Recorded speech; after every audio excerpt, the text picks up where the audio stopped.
Jakarta. Lahir 495 tahun yang lalu saat Fatahillah mengubah Sunda Kelapa menjadi Jayakarta. Setelah pasukannya menggempur pasukan Portugis, sejak saat itu Jayakarta terus berkembang sebagai pusat perdagangan. Para pedagang asing membentuk pangkalan-pangkalan dagang di Jayakarta. Pada abad ke-17, VOC merebut Jayakarta dan membangun sebuah kota baru di sekitar Pelabuhan Sunda Kelapa yang termasyhur sebagai Jalur Rempah. Nusantara adalah rumah besar keanekaragaman hayati dunia. Sebagian di antaranya dipergunakan dan dikenal sebagai rempah yang pada masa jayanya pernah bernilai lebih mahal dari emas. Banyak kesusastraan di Eropa yang menyebutkan rempah sebagai tumbuhan surga karena manfaat yang sangat beragam. Di antaranya bisa memberi khasiat untuk kesehatan dan kecantikan. Perkembangan Jakarta tidak hanya di pembangunan fisik dan manusianya. Cara manusia Jakarta mengeksplorasi pemanfaatan rempah untuk kesehatan juga berkembang. Jamu yang diolah secara tradisional, identik dengan momok rasa yang pahit, kini hadir dengan olahan yang modern dan lebih menyenangkan untuk dinikmati tanpa kehilangan khasiatnya. Siapa sangka beras kencur yang dikolaborasikan dengan es krim vanila bisa membawa pengalaman baru dalam menikmati jamu.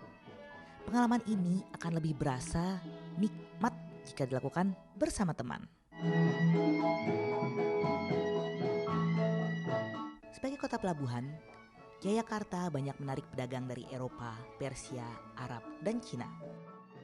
Tidak hanya berdagang dan membawa komoditas mereka untuk ditukar dengan rempah, mereka juga memperkenalkan budaya mereka. Jejak peninggalan etnis Tionghoa di Jakarta hingga saat ini masih menambah kekayaan budaya Jakarta. Salah satu peninggalannya adalah Gedung Chandranaya yang dulu merupakan rumah dari Mayor Ko Kim An yang dibangun di abad ke-19.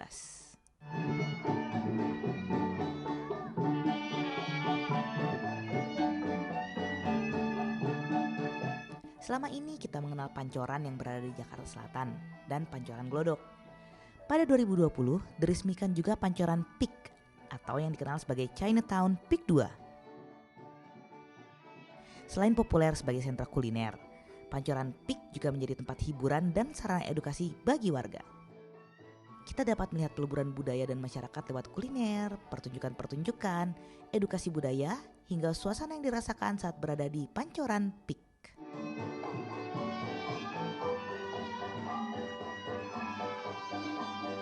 Jejak sejarah Jakarta masih terekam dalam bangunan-bangunan dengan fasilitas modern, namun tetap mempertahankan arsitektur klasik. Tanpa melupakan sejarah kotanya, Jakarta terus bertumbuh dan berkembang menjadi kota metropolitan. Tradisi-tradisi terus diturunkan dari masa ke masa. 475 tahun Jakarta, banyak cerita dan nostalgia di dalamnya. Salah satu cerita yang tetap bisa dibagi antar generasi adalah perayaan Pekan Raya Jakarta. Salah satu acara pameran tahunan terbesar di Asia Tenggara diadakan sejak 1968 dari sekedar pasar malam, bermutasi menjadi ajang pameran modern, hiburan, dan tempat interaksi penduduk Jakarta dari latar belakang yang beragam. Salah satu tradisi yang tetap ada dan tak pernah berubah rasa, kuliner di Jakarta. Es krim Ragusa berdiri sejak 1932 dan merupakan es krim buatan rumah pertama di Jakarta yang dibawa oleh 2 orang Italia dan diteruskan dari generasi ke generasi.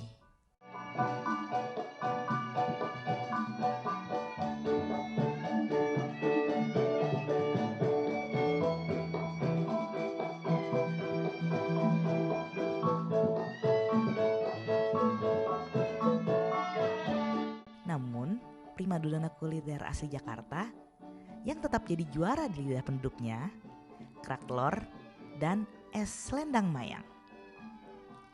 2 jajanan pasar yang dapat ditemui di hampir semua tempat wisata ikonik di Jakarta.